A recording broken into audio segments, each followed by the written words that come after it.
how this all started was one day I was sitting around the house and I was like, okay, because I had started like doing all this kind of transfer stuff, like, you know, because one of my main objects was to kind of like take the digital stuff that I was doing in Photoshop and somehow combine it with traditional techniques, so it became more than just a static image, so that it became an actual art object. And after, you know, learning some of the techniques, I thought, like, one day I was like, man, can I put George Washington on, George Bush on white bread?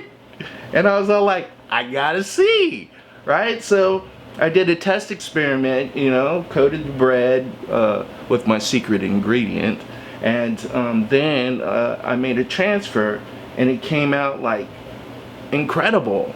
And then I started thinking about what are the possibilities here, because one of the things that I work in is like the use of metaphor and how far you can extend those metaphors. And then I started thinking about, like, one of them would be like nutrition of information, like history. Is the history we've been told really true, or is it false? And if it's false, what is it doing to our psyche? Because it's bringing about something that we believe but we have no investment in. We're just born into these systems. And then the other thing I started thinking about is, like, in terms of nutrition, white bread is the least nutritious thing that you could possibly eat. So the information that you're eating, what are you feeding your brain, right? And so those type of things spiraled off onto other things, because then I start thinking, like, well, you know, you could start using this sculpturally. And like, I was really fascinated about like Stonehenge, so I was all like, what happens if I made a real life like bread henge? And then I thought of all these different sculptural ways to utilize the bread. One of the things that I wanted to do was make a large American flag covered in like kind of like a chocolate base or something like that, that would slowly melt over a time and reveal the American flag, showing the contribution that blacks, Afro-Americans, but I tend to like to use the word Moors, American Moors, used influenced this country. And then it came to about like stereotypes, cultural stereotypes. So I like to tell jokes, so I was like, what about Martha Stewart on white bread? Because I'm just fascinated about this whole thing when she went to prison and like these cheers like free Martha. What about Mumia? What about all these other political prisoners that should be free with more substance to their cause, but yet everyone is going to you know, chariot her, right? And then I thought about packaging and marketing, like, you know, bread, you know, another metaphor, the slice of life. So the different parts of our personality that we take place during the day, but rarely do we like show, because that's another thing I'm also interested in, is in communication. Like, when we communicate, we only present finalized ideals, but my thing is like, how do these ideals come together? So if you have something innocuous like let's say a topic of racism, there's no way that you can fit that in our conversation, 2-day conversation, a year conversation. There's so many different aspects of it. Some of it is like, you know, would be considered racist on one point, but that's from a subcultural standpoint. So all these things that we try to like communicate is only fragments of what we communicate. It's only how we choose to be seen. That's not all the beliefs that we believe in. And you know, I think the white bread kind of in a way encapsulates all that, because I'm able to tell different stories from different, you know, parts of my persona. You know, I'm not always about like, oh, let's do something black. You know, I like anime. I like all kinds of different stuff, so my influence is very broad. So I like to try to bring every aspect of that into, you know, my artwork. When you go to like barbecue, it goes hand in hand. Like, you don't want, like, you know, a brioche bread or, like, you know, sourdough. It has to be plain white bread because that's the tradition of the culture. You go to Texas, St. Louis, a real true barbecue place is gonna serve you white bread. And so for me, white bread and music and barbecue all go hand in hand.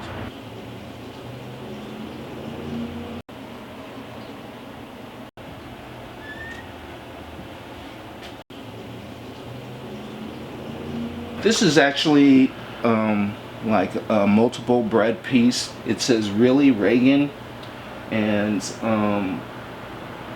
it's like being a black American whose parents grew up through the Reagan era in terms of prosperity, who thought to, oh, we're going to move their son to the south side of San Jose because it's going to be prosperous.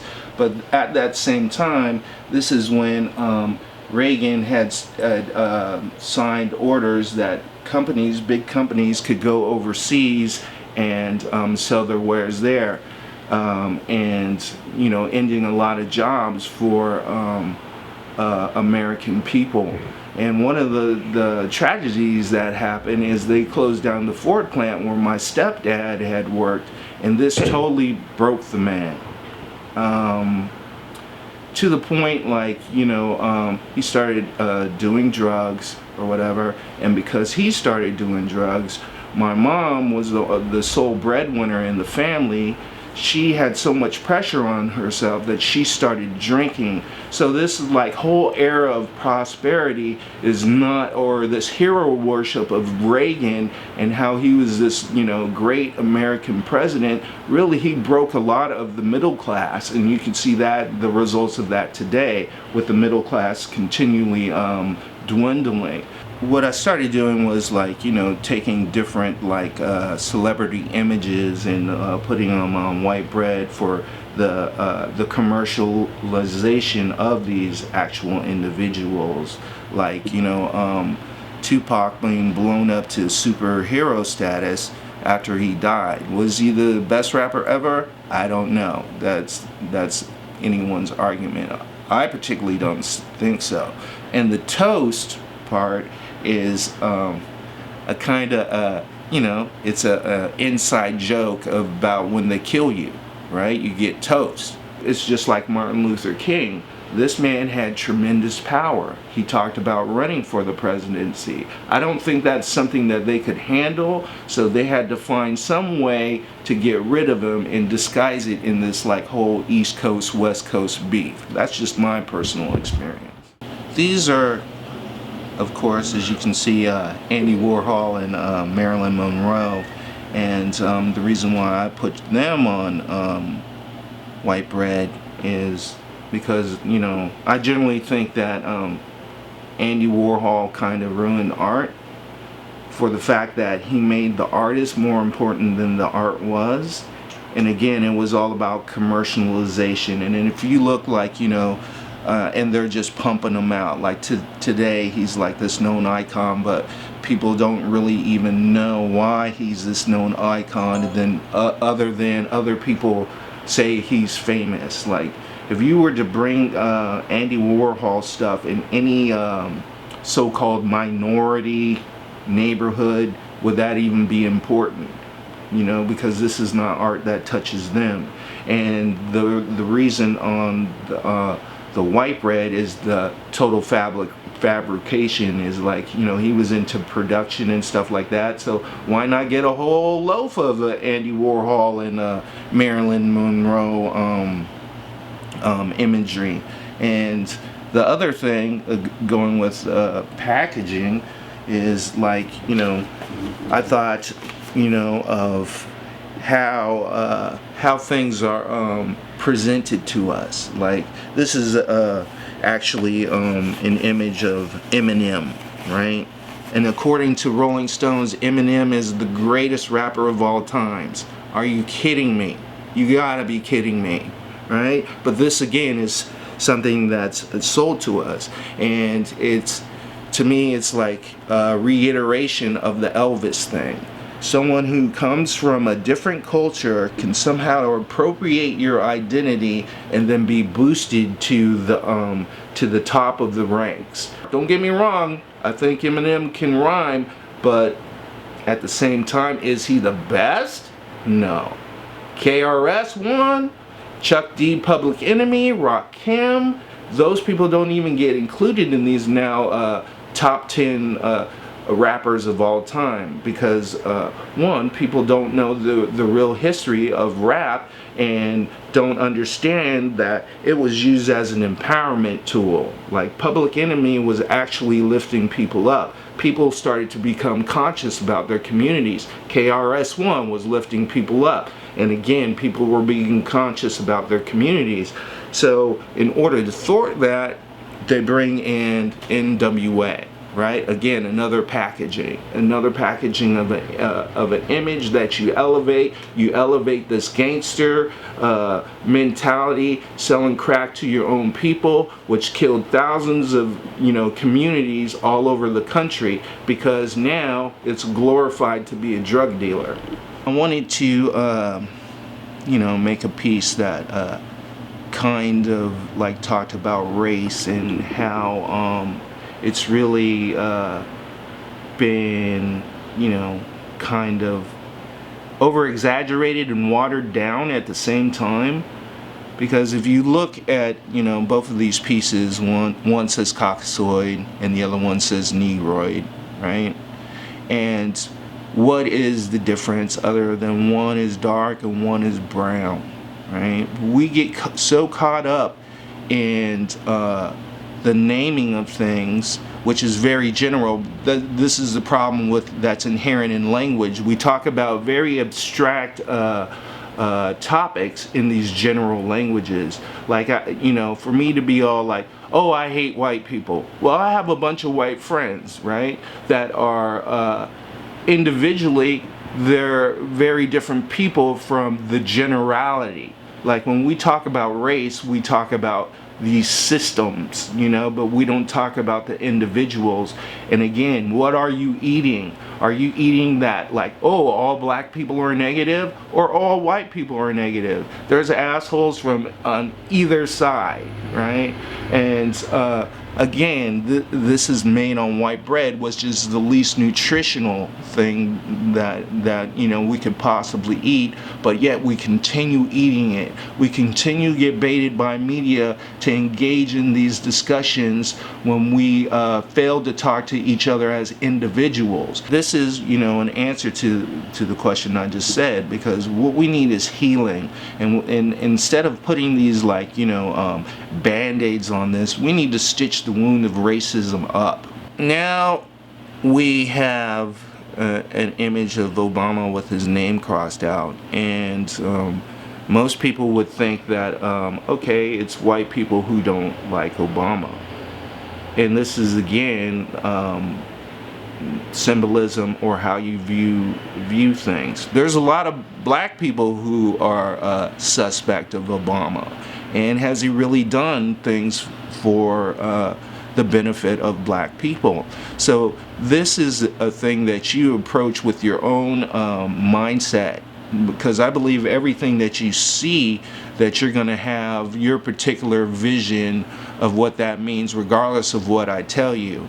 And so a lot of my work, again, going into the metaphor, is just to put these images out there as they are and have the discussion happen in the mind of the audience. As a kid, where do you get your sustenance? It's from your mom's nipple, right?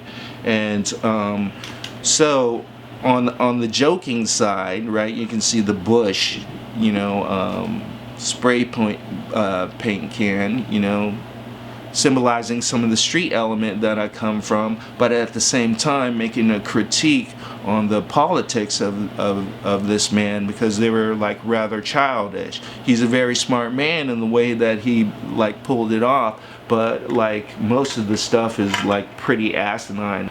And then like just the regular bread with the nipple, like shows, it makes me think of like mammies back in the times of slavery, when they had to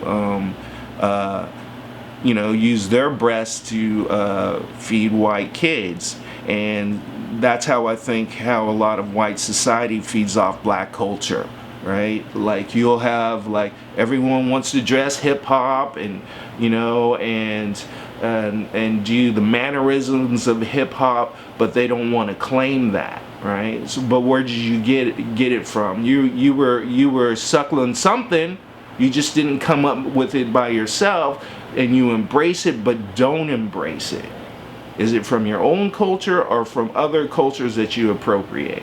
One of the other concepts that I had is like, you know, taking the toast and actually putting on magnets, so they could be displayed on the wall, so the viewer could actually rearrange the pieces the way that they see felt or see fit. Because I believe that with something like this, it could be a live thing. It's not always this static position. So one of the things that I like to do is like make these what I call the Soul Train scramble board pieces. So I'm gonna reveal the true meaning of this.